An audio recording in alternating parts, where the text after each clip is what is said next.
because we got a lot of things to get done today. Hey, we have a great show for you today. It's going to be a lot of information. However, from the farm community or people that are following the farm community, I think it's going to be very important that you pay attention and take this information and share with others, because a lot of things going to be happening here latter part of February and then also into March. And then on top of that, um, we're going to talk about the big fire that's going on out west. That's still going keep currently going on. We're going to talk about crop payments, and we're also going to talk about the farm bill and what's happening with that. So this episode, you got a lot of good information. But before we even get into all those things, I want to kind of just give you an update on our farm, on my farm, because I think y'all guys know, I was born and raised on a farm in Southwest Georgia, went off to the military, then came back home. Colin and I, we bought this farm up here in Northwest Georgia, where it was pretty much a horse farm, and we converted it from horses to cattle. That meant that we had to change all the fencing out. We had to do a lot of things on infrastructure, but the key thing we had to do is improve the pastures. So one of the things that I want to talk about, I'm part of, and I encourage every farmer out there, regardless if you have 2 years of experience or 50 years of experience, is to find your mentor, or in my case, what we have is kind of like a little cohort of 5 or 6 different farmers. We're all in the cattle industry, kind of all over Georgia. Most of us up north, but then kind of, I would say our mentor, our instructor, the person that we bounce our questions off of is actually in South Georgia. But the cool thing is, last night with everything that was going on here in Northwest Georgia, I got home and I got a chance to get back with my cohort and settle down and say, hey, what are your goals for next year on your farm? We talked about soil. What are we doing for our pastures? All those kind of things. And one of the discussion points is, if you are trying to grow good grass in your pastures, you need to make sure that you're doing a soil sample. And then when that soil sample comes back, the key spot to grow good grass and be able to support your cattle operation is somewhere between 6.2 and 6.8. When we got this farm, we were at 5.1. Yeah, we were growing a whole bunch of weeds and everything else. And then 2 years ago and a year and a half ago, we put out lime, 2 tons to the acre, and now it's moved up to 5.9. And I think this year, when I do a soil test, I'll be close to 6 something. So we're moving in the right direction. But I just wanted to share that with you, because everybody that's part of my cohort is at different levels. So, and I learn a lot from my peers, and it's good to be able to bounce some things off other farmers and say, where are you getting your lime from? Where are you getting your fertilizer from? Should you use regular fertilizer, or should you use chicken manure, chicken litter? These were some of my questions last night, and I got them answered, and now I'll be able to move forward and continue to improve our farm. But the cool thing is just yesterday we actually got our brand new hats. So if you have seen me around town or around the community, I usually have on, Red Hill. I got on all kind of other cattlemen's hats and stuff.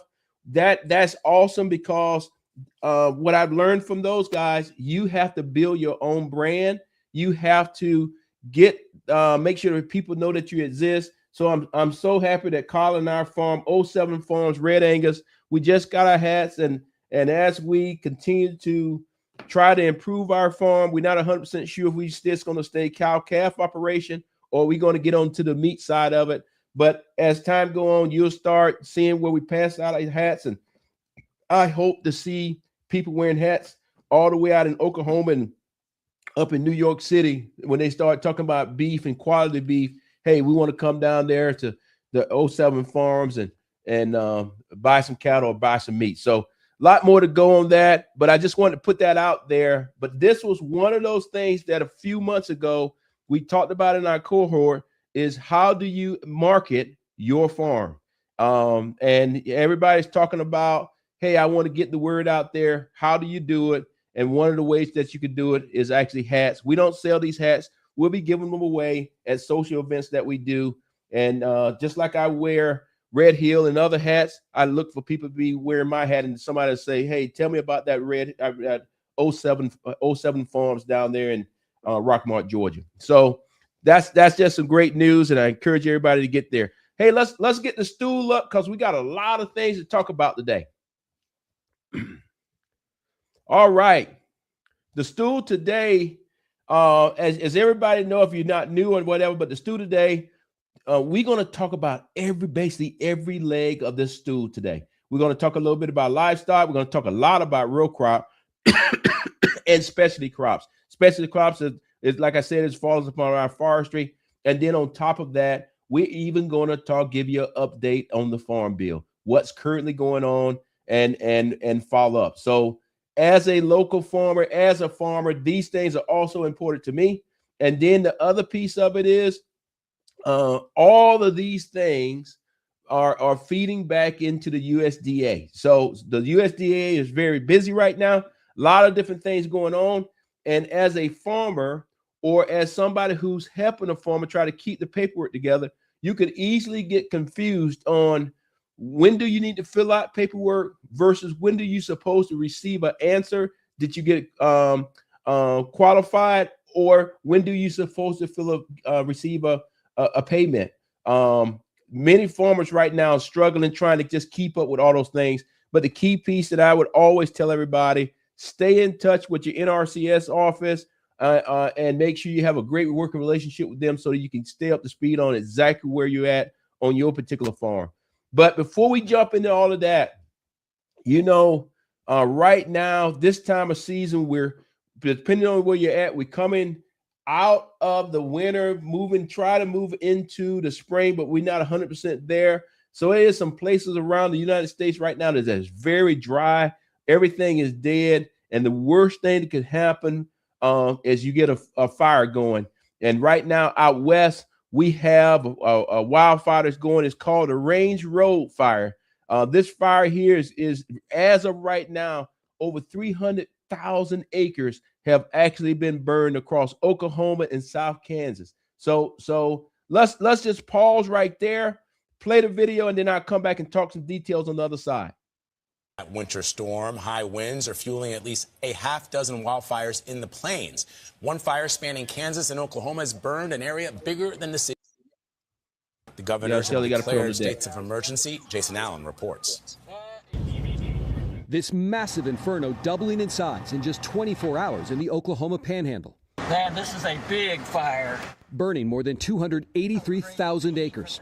Video shows the columns of smoke driving away a herd of cattle as firefighters race to fight the blaze, spreading across state lines into southern Kansas. This area has already been scorched. You can see the marks on the pavement and get an idea just how hot and fast the fire moved through this area. And there are still plenty of areas of dry brush that haven't burned. Northwest of Oklahoma City, this fire has burned nearly 2,000 acres. Luckily, no homes have been destroyed. Everybody throws in and does what they need to do to make it work and save property, and life, and that's what counted. Meanwhile, two large wildfires are growing outside Amarillo, Texas, the biggest in that state, now scorching at least 12,000 acres. The winds finally becoming safe enough for airplanes to fly over and dump fire retardant. And they said my house isn't affected by the fire as of yet, so we're hoping that it stays that way. Yeah, everyone's hoping that. Firefighters making progress, but this fire's still burning on the ground, up in the treetops, too. And red flag warnings have been extended here in Oklahoma through this evening. Nate? Yeah, one of the things that that is super bad. One of the things that came out in that particular video, it has been some unfortunately, some livestock and people have lost their houses. But the other piece of that story is this, that people came together, farmers came together, and based on the farmers, based on the volunteer firefighters, and based on the fire departments all around the area, they don't have it contained right now. Right now, when we look at my notes, it's only 15 to 20% contained as of right now. But guess what? They're still fighting it. And what the gentleman said in there, everybody came together.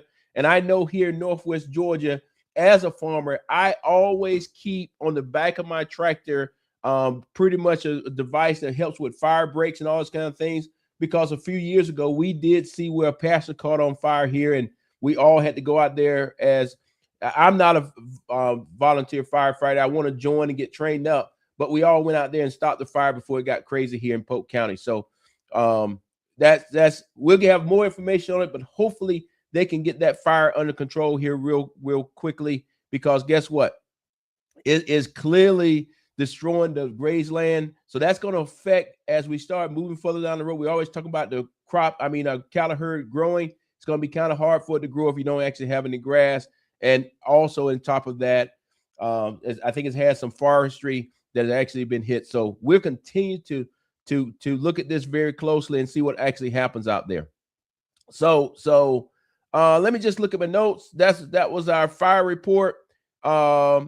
The next thing I want to talk about, and the reason why I don't want to think that I'm rushing, but I don't want to take too much time this morning, because we do have one or two videos that is a little bit longer, but I will tell you they are very important to our audience, and I want to make sure that we give you time enough to have it. And then on top of that, when we actually publish this on YouTube and other channels, we will make sure that we play the entire video so that you can see it.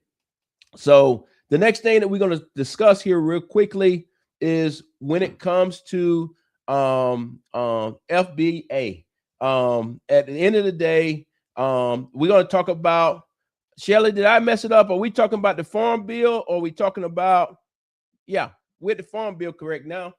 Is that correct, Shelly? Give me a thumbs up.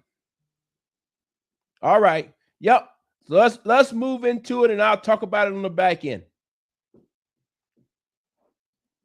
We now know how much farmers will be getting from USDA under the $11 billion Farmer Bridge Assistance Program.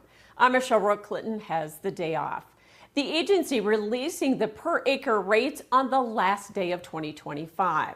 As you can see on your screen, for corn, it works out to $44.36 per acre. Soybeans, $30.88 per acre. Wheat, $39.35. And cotton receiving one of the highest per acre rates at $117.35. Now we have the complete list of payment rates on our website at agweb.com. And while the aid is seen as welcome news, several ag groups say longer-term economic certainty is needed. Yeah, you're exactly right there. As you know, we've been talking about this bridge payment supposed to be coming. It is coming.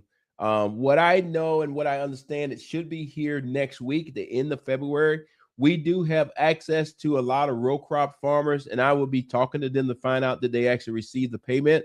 The key piece there is what I would pass on to every farmer out there or family member that's helping farmers out is this is the week that you reach out to your NRCS office and potentially other offices and just say, hey, where are we at? Is a payment coming? Do you have my bank account? Because it's not a check that comes to your house. It's deposited directly into your bank account.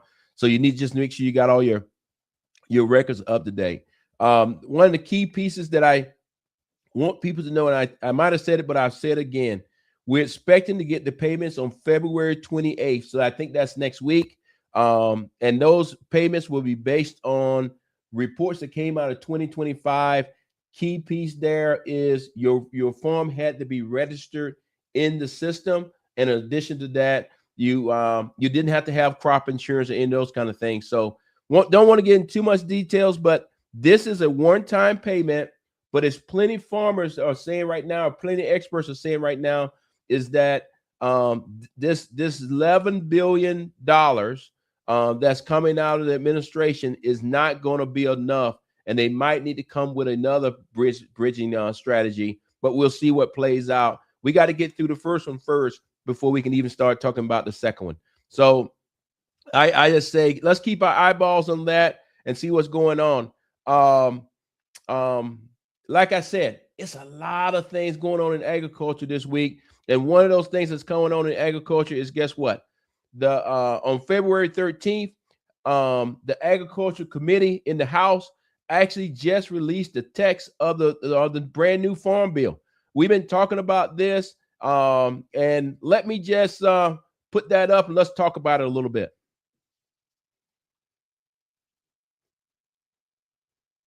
All right, as you can see there, this is what the new farm bill, if it actually is just in committee, guys. I want to make sure that everybody understand that this is not law. It is just in committee. It just came out of the Agriculture Committee. The name of it is Farm, Food, and National Security Act of 2026.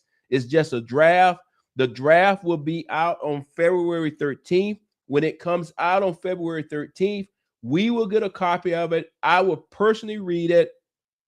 And then from reading it, we'll come back on that following show whenever February 13th is, and we'll talk about it in great detail. And if we can also get an expert on, we'll try to do that also so that everybody clearly understands it. One thing I already know that's in the farm bill that I got to get a better understanding on, because it will affect everybody around the United States, but it will affect us here greatly here in Northwest Georgia. And inside that farm bill, they're discussing, and again, this is just a proposal, but they're discussing that the EPA, let me get my notes right, that the EPA will set the standard when it comes to chemicals that a state will have to allow farmers or whoever to use. The key piece that we're set up now is EPA set something, but the individual states can actually put more restrictions on it. The key piece there, they're trying to say, no, the federal government is going to make the standard, and it's going to be a flat standard across the entire United States. So we're going to have to see how that plays out. But the reason why I bring that to your attention is because I think so many of you that live here in Northwest Georgia clearly understands that we actually have a big issue when it comes to the EPA, when it comes to forever chemicals from things that have actually happened in the past. So this is something I'm going to be looking at very closely in this farm bill, because it could take us in the right direction, but guess what? It could take us in the wrong direction and make things even worse here in Northwest Georgia. So I want to make sure that we look at that closely.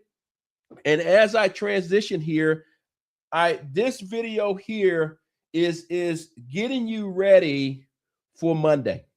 Because on Monday, we're going to take the time and we're going to do a special show. The show is going to be at 7 o'clock on Monday night. My team will advertise it the whole 9 yards, but we will have a panel.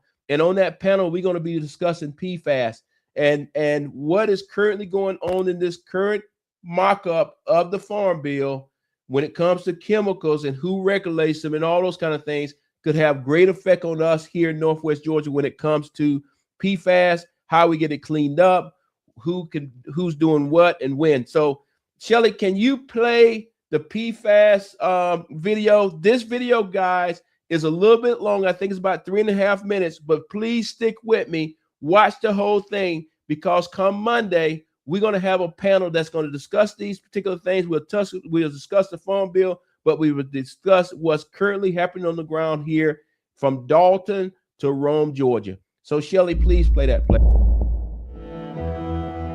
Dalton is known as the carpet capital of the world.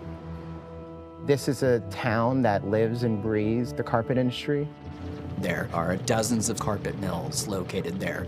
And at these carpet mills, there's a dyeing process where they put the color on the carpets. Well, when they do that, they also add chemicals. The PFAS was in these chemicals that provide stain resistance. So PFAS got into the water because when that washes off the carpets, it ended up going into the drains, to the local utility, and ultimately ending up in the river water. For much of the past year, a consortium of journalists from the Atlanta Journal-Constitution, the Charleston Post and Courier, and AL.com in Alabama, along with the Associated Press and Frontline, have been investigating the carpet industry's use of products that contained chemicals known as PFAS, even amid warnings of their accumulation in human blood and possible health effects. We knew already that there was an environmental crisis unfolding in Northwest Georgia. The story of responsibility and who should be held accountable is basically a finger-pointing game between the chemical industry, the carpet industry, and others. There's a couple things I want to check in here. First, The team reviewed thousands of pages of documents and court depositions I really appreciate you taking the time to meet with me. and interviewed former regulators and industry insiders, as well as doctors, scientists, Extract PFAS from the sample. and people who have the kinds of illnesses that researchers have linked to PFAS We contamination. think it's affecting your liver. What took it to the next level for us and what drew our attention is that there were clear lines of accountability for this contamination and a clear need to really understand why things are the way they are up in Northwest Georgia. The carpet industry has long insisted it's not to blame for PFAS getting into the environment, and argued that chemical companies obscured the risks and assured them that the products they were supplying were safe. But the recently reviewed records also show that executives from the two largest carpet companies, Shaw and Mohawk, were getting warnings about potential harms dating back decades. And with little regulation until recently, the team found that for years, both the companies and their suppliers were able to legally switch among stain-resistant products that contained different types of PFAS. we can't do this story without industry's perspective. You want to just update us on where we are with data? Most of the testing up in Northwest Georgia is completed, but the rest of the state we still are looking at. Downstream of Dalton and into Alabama, we've estimated that there's approximately hundreds of thousands, 200,000+ people who get their drinking water from the surface waters that originate with the Conasauga River. The carpet companies say they stopped using any kind of PFAS in U.S. production in 2019. But for years, the compounds ended up in the environment and take decades or more to break down. These so-called forever chemicals are routinely tested in the local drinking water at levels the EPA now considers unsafe. Today, there are lawsuits against both carpet and chemical companies. And uncertainty and feelings of betrayal are boiling across the region. We pay for poison in our water. Communities are worried about their drinking water, and local governments say the problem is too vast for them to fix alone. It really is still a crisis that's not fully understood. Yeah, guys, we're going to dive into this on Monday. This is an agriculture issue. This is a people issue. This is a every generation issue. And I've seen PFAS contamination when we lived up in Michigan, and I it's not easy. It's not going to be something easy to fix or whatever. But I think it's important that we have this discussion and try to figure out what are the next steps. I want to make sure I clearly understand it, because like we started the show today, I was talking about my farm and all those kind of things. My farm is not affected. However, I don't live that far away from Rome, Georgia. So just because I'm not affected don't mean I'm supposed to go stick my head in the sand and say, okay, it's not affecting me. No. We need to address this. We need to get a handle on, what could be done, and then for us to clean up, and then who or what organizations need to be held accountable. And the gentleman was right. People are paying for bad drinking water. So we're gonna, like I said, on Monday at 7:00, Monday night, 7:00, we're going to actually have a panel where we're going to be discussing this. But your homework is this. It's not usually, I don't usually give out homework, but today I want to give out homework. That video that we just showed you, we just played, I think, about 3 minutes. I think it's roughly about 45 minutes to an hour. I would ask you, we're going to post that on the page.